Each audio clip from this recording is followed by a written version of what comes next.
Hello and welcome to another Magic the Gathering unboxing. So as a follow-on from the previous one, which was the previously known as a fat pack but now called a bundle, so last video we took a look at that. So we're moving now on to another product that's released as part of the Kaladesh set, and that's probably my second favourite thing after the bundle, which is the Deck Builder's Toolkit. So we'll take a look what's inside of this, have a little chat about the sort of things that we might hope is in here and actually what turns out to be in here. So I don't think the amount of actual overall cards has changed. I think it's always been around what, 285. So you get 125 semi-random randomized cards, and we'll talk about how that sort of semi-randomization works. 4 15-card booster packs. So what we're hoping for is packs from more recent blocks. So I would say in an ideal world, what I'd like to see in here is the whole sort of Shadows over Innistrad block and maybe Kaladesh. If they're packs from Battle for Zendikar block, then although they're currently standard legal, and I'm assuming a lot of people that are buying this toolkit are buying it for constructing standard decks. So if those are in there, currently yes they are standard legal, but they're going to rotate out at the next big set release. So not the set that's coming up in this block, but the next block. So it's always nice to have sets in here that are from more recent sets than ones that are due to go in the next rotation. 100 basic land cards, so you get slightly more than you would in a fat pack because that's normally 80. A deck builder's guide to building the best Magic decks, a Magic quick reference card, and full art reusable card storage box, which essentially is this. It'd be interesting to see in the deck building guide whether we get a feel for all of the different archetypes that you could potentially open in here, because what happens is the semi-randomized element, that 125, is drawn from a finite pool they can choose from, and historically they've done that by having, say, something between 10 to 13 archetypes and then pulling down 4 of those as part of this set. So we'll see, and we'll try and see what archetypes these might be. Often the Magic Wiki that's run by MTG Salvation will often have a breakdown of those. So,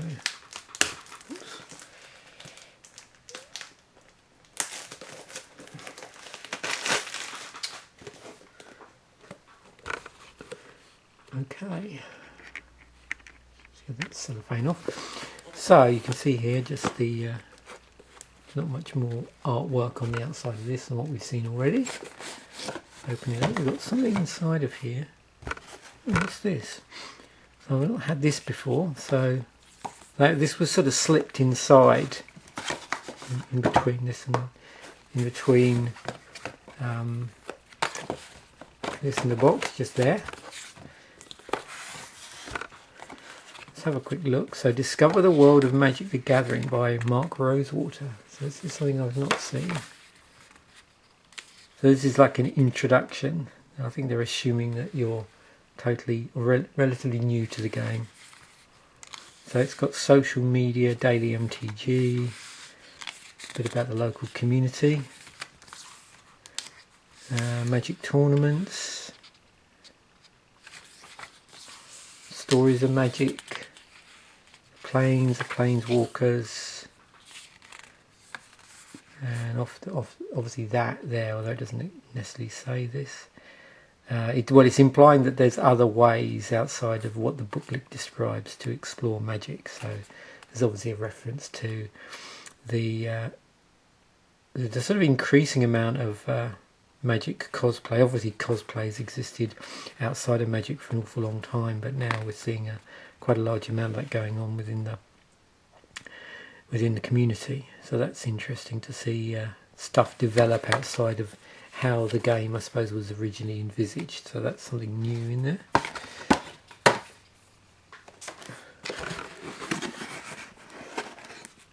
I don't think you get any spin down counters in here. These are what I can see from the outside. This is cool actually. So we have a spacer in here because obviously there's not enough cards to fill the whole box. Here's our boosters. So let's see if they've done us proud. So we've got 2 Kaladeshes, which is cool, an Eldridge Moon, and a Shadows over Innistrad. So that's cool. So nothing from the Battle for Zenda card block, which is good. But we could have cards in here, obviously from that block. So we'll see.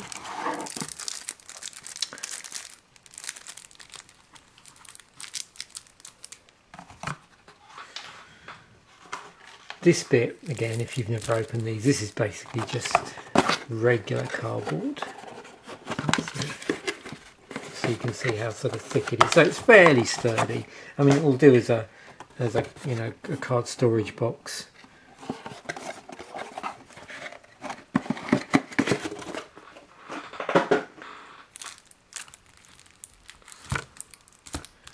Okay, so we have part of our land pack. This isn't all the land. And then some other packs here. So we will break this down. You'll notice some of these got quite an unusual symbol on them. This is this sort of star 16. What Wizards did is they had a group of cards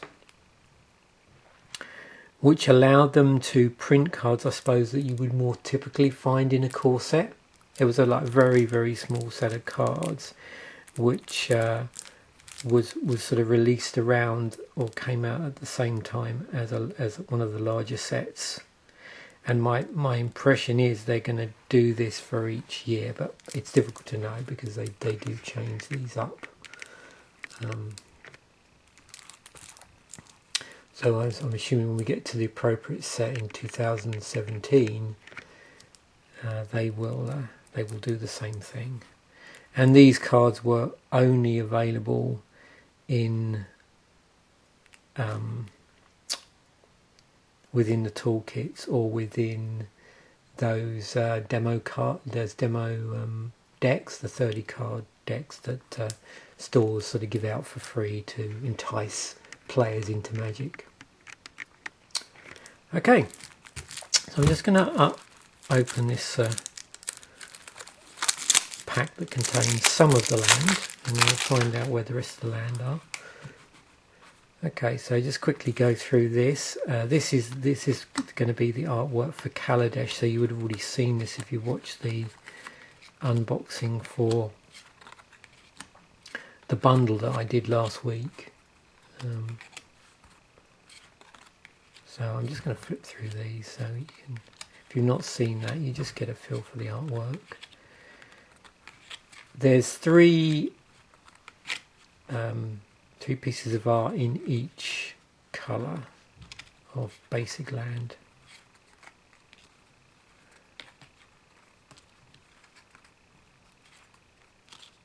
And there we go. So that just gives you an idea there. We've looped right back round again now. Okay, so I won't go through all of those.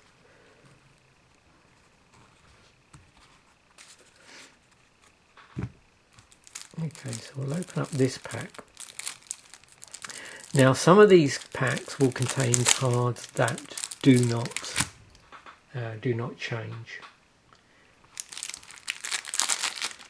between toolkits. So if you were to go out and buy another Kaladesh toolkit, you'd get exactly the same set of cards in certain packs here. I think that the bit that does alter in these particular packs, apart from obviously the boosters, is going to be in this one here. We'll see. So I'm just going to go through these. Aegis Angel, Sphinx of Magosi, Nightmare, Shivan Dragon, Soul of the Harvest, Syrah Angel, Aerial Responder, Marked by Honour, Cathar's Companion, Puncturing Light, Sigardian Priest, Steadfast Cathar, Avery Mechanic, Impeccable Timing, Inspiring Charge, Air Servant, Longfin Sky Whale, Disperse, Pieces of the Puzzle, Stitched Mangler, Exultant Cultist, Take Inventory, 2 of those, Tattered Haunter, Revolutionary Rebuff, Sengia Vampire, Murder, Mind Rot, Walking Corpse, Dead Weight, Sanitarium Skeleton, Olivia's Dragoon, Skirksdale Supplicant, Succumb to Temptation, Lawless Broker, Cone of Flame, Incendiary Flow, Borderland Marauder, Magmatic Chasm, Pyrehound, Sangri Mage, Tormenting Voice, Brazen Wolves, Galvanic Bombardment, 2 of those, Incremental Growth, Arborback Stomper, Oakenform, Quilled Wolf, Watcher in the Web, Grapple with the Past, Prey Upon, Kujar Seed Sculptor, Larger Than Life, Wild Wanderer, Explosive Apparatus, Terrarian, Filigree Familiar, Consulate Skygate, and Self-Assembler. So you can see how that pack was basically put together. This looks like this will, be the same in all the Kaladesh toolboxes. So we had some artifacts, some cards in green. You saw there was both commons and commons from various sets. I didn't see any from the Battle for Zendikar block, but there were a number from, like I said, that special set, Magic 16 or whatever you want to call it. Galvanic Bombardment there, so that's our reds. You can see going through all the different colours of magic, the black cards.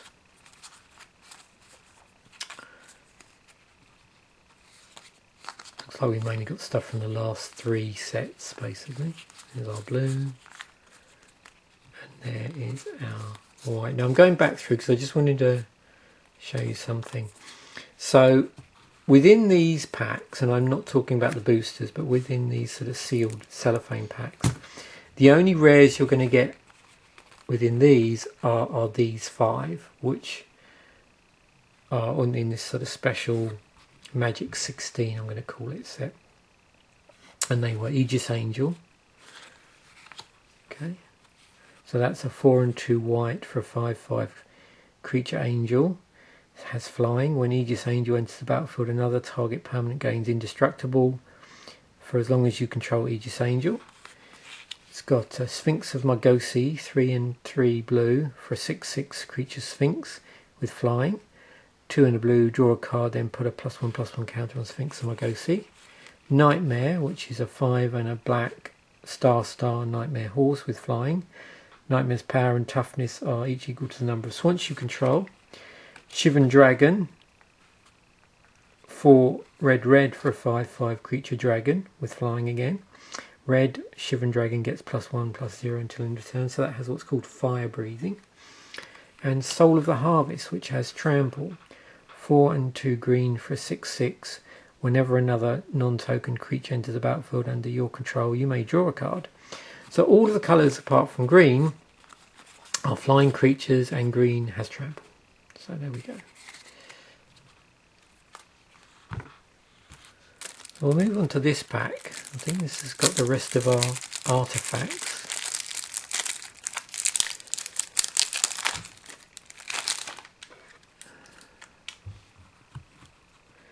So, Self-Assembler, and then we have some dual lands here. Cinder Barrens, there are 2 of those. Meandering River, a couple of those. Submerged Boneyard,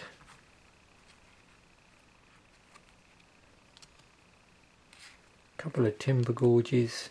So all of these enter the battlefield tapped, and then they tap for a particular colour combination.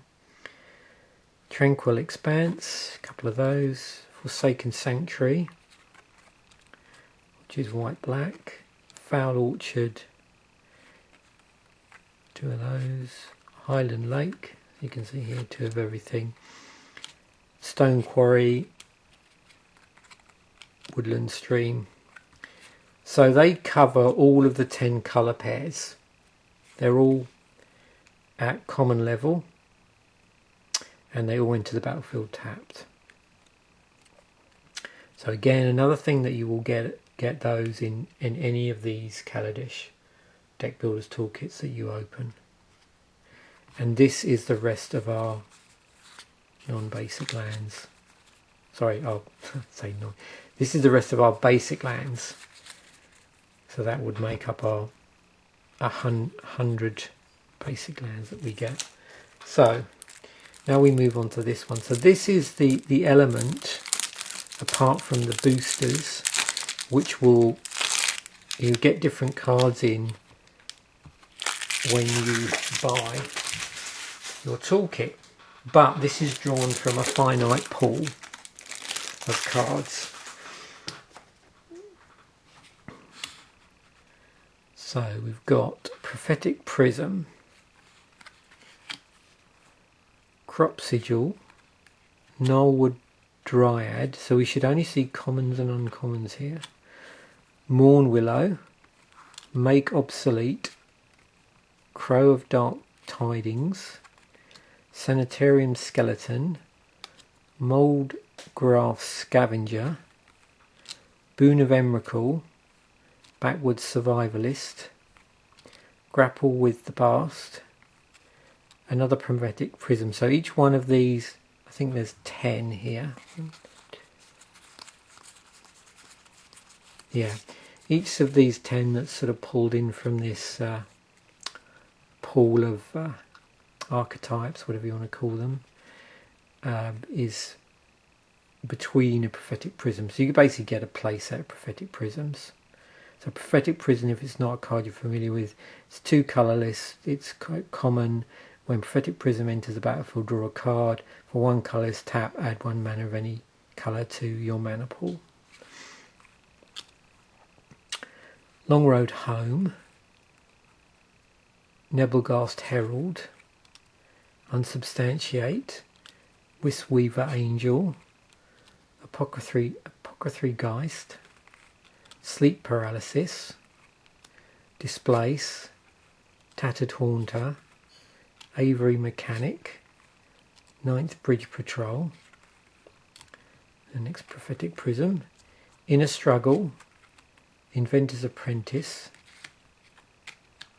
Chief of the Foundry, Foundry Inspector, Terrarian, Reckless Fire Weaver, Salivating Gremlins, Welding Sparks, Eager Construct, World Fast Monitor, next Prophetic Prism, Griffspoon, Veteran Cathar, Murderer's Axe, Hamlet Captain,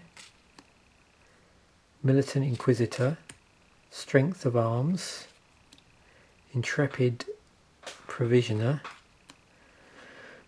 True Faith Censor, Choking Restraints, Crossroads Consecrator.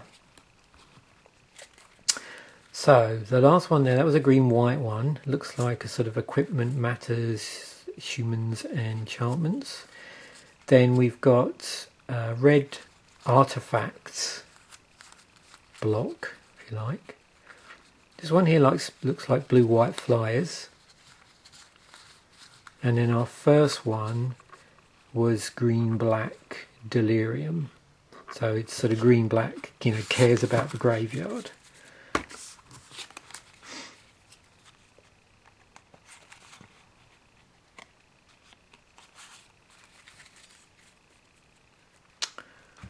Okay, So I'm just going to take a look at the insert, which I didn't do. There was a quick reference guide, as I'd mentioned, and this thing.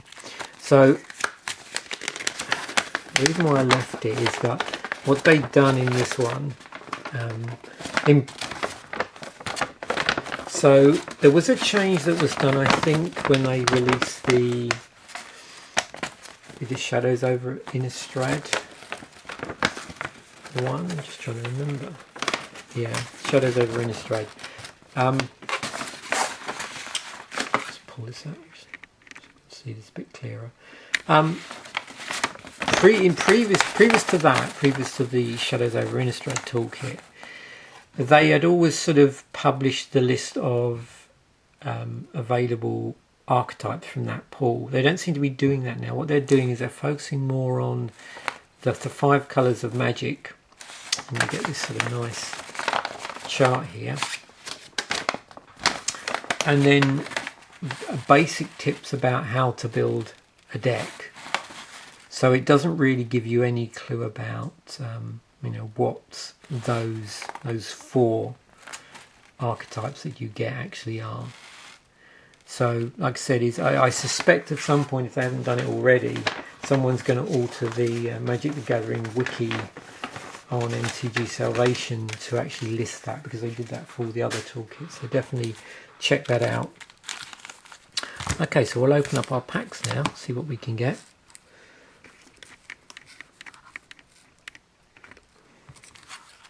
Let's do what we'll do oldest first. There we go.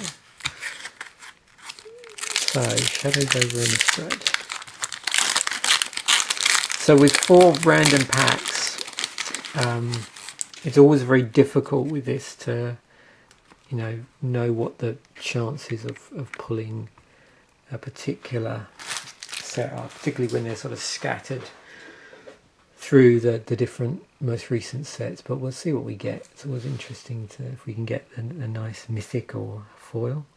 Vessel of Ephemera, Lamplighter of Self, Puncturing Light, Strength of Arms, Blood Mad Vampire, Seagraph Scab, Howpack Wolf, Vessel of Narcency, Essence Flux, Haunted Cloaks. We're moving on to our uncommons now. Biting Rain, and our rare is Inexorable Blob. So good old ooze. 2 and a green creature ooze with Delirium. Whenever Inexorable Blob attacks, if there are 4 or more card types among cards in your graveyard, put a 3/3 green ooze creature token onto the battlefield tapped and attacking. That's a 3/3. Now if you remember, one of our block of 10 that we were looking in those that archetype pack was Delirium. It did care about the graveyard. So our flip card is Neglected Heirloom. It's a single colourless, or generic mana, should I say. Equipped creature gets +1/+1. When equipped creature transform Neglected Heirloom, equip for 1. And that flips to Ashmouth Blade. Artifact equipment, equipped creature gets +3/+3 and has first strike, equipped for 3. We've got a foil in here, which is Creeping Dread, which is 3 and a black enchantment. At the beginning of your upkeep, each player discards a card. Each opponent who discards a card that shares a card type with the card you discard loses 3 life. Now that's very interesting if you're building decks using just this toolkit, because there's a good chance, because of the sort of card distribution, you saw there's a lot of one-offs in this. So if you're doing what I would call the toolkit challenge, where each person has one of these, then a card like this may not be quite as useful.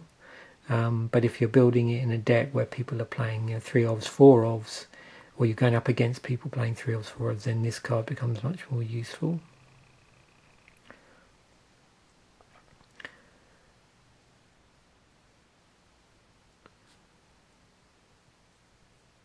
Actually, no, I'm talking rubbish. Sorry, I'll roll that back. I didn't read it properly. It's a card type.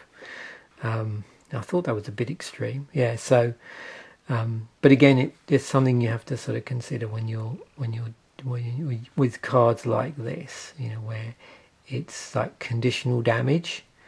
Okay, well, what's the likelihood of when I pick, you know, with my deck, sharing card types with others? Now, if in a creature-based meta, then you pick creature. So, you know, it's considerations like that.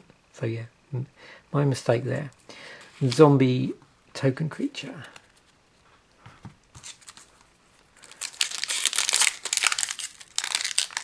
Eldritch Moon. Next up. Wow, this one's pretty solid. I'll try not to bend the cards here. Wow, that's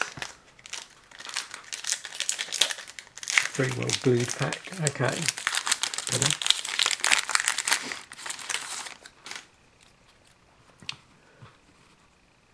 Wretched Griff. Okay. Distemper of the blood. Choking restraints. It of the horrid swarm. Certain death. Swift spinner. Guardian of pilgrims. Displace. Lunar force. Mockery of nature. So we're moving on to our uncommons. Spreading flames. Our rare is collective brutality. 1 and a black, so it's an escalate card. Escalate, discard a card. Play this cost for each mode chosen beyond the first. Choose one or more. Target opponent reveals his or her hand. You choose an instant or sorcery card from it. That player discards that card. Target creature gets -2/-2 until end of turn. Target opponent loses 2 life and you gain 2 life. So you can see with discard, if you're playing with cards that you want in your graveyard, that will be good. Or, is it a Madness Enabler? I think is the name of the ability where you basically want stuff to be discarded so they can sort of trigger madness.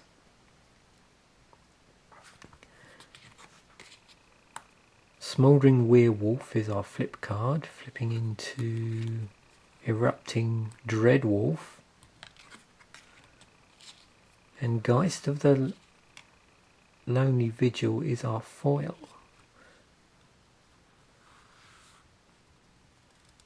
It's got Delirium on it as well.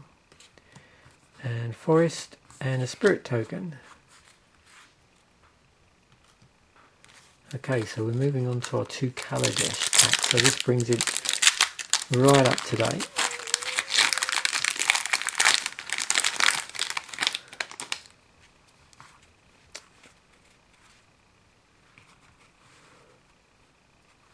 Spireside Infiltrator, Tasseled Dromedary, Ether Theorist, Reckless Fireweaver, High Spire Artisan, Night Market Lookout, Glint Sleeve Artisan, Dakhara Peafowl, Prakata Pillarbug, Pima Outrider, Hazardous Conditions. So we're now moving on to our uncommons. Fairgrounds Trumpeter, Era of Innovation, and our rare is Eliminate the Competition. So 4 and a black, sorcery. As an additional cost to cast Eliminate the Competition, sacrifice X creatures, destroy X target creatures. And a mountain and a servo token, because obviously servos are big in this set.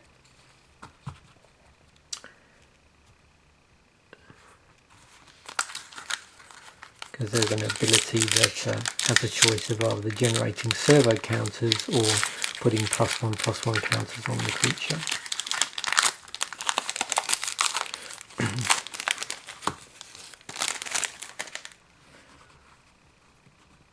There's Thriving Ibex, part of a thriving cycle in the set, and also you can see it's got energy on this, which is also new in the set. Select for Inspection, Cathartic Reunion, Fragmentize, Night Market Lookout, Wild Wanderer, Tezzeret's Ambition, Metal Spinner Puzzle Knot. There's a cycle of puzzle knots in this set. Pima Outrider. So this is the ability actually for the servo tokens I was talking about. This has got Fabricate on it. Fabricate 1. When this creature enters the battlefield, put a +1/+1 counter on it or creature, or sorry, put a +1/+1 counter on it or create a 1/1 colorless servo artifact creature token. Nama Cobra, Furious Reprisal, so uncommons now. Make Obsolete, Brazen Scourge, and our rare is Sahili's Artistry, 4 and 2 blue for a sorcery. Modal card, so choose one or both. Create a token that's a copy of target artifact. Create a token that's a copy of target creature except that it's an artifact in addition to its other types. A swamp and a servo. So there we have it. So I hope this video has given you some idea of what you'll get when you open up your toolkit. So just to recap, we had our lands, which were split over a couple of packs. We had cards which don't change from toolkit to toolkit, which basically contain, I suppose you could call them colour staples.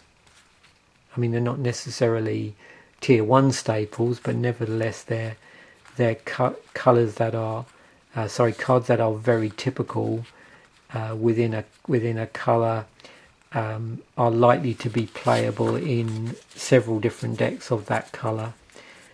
Also artifacts, and also the dual lands, like slow dual lands for each colour.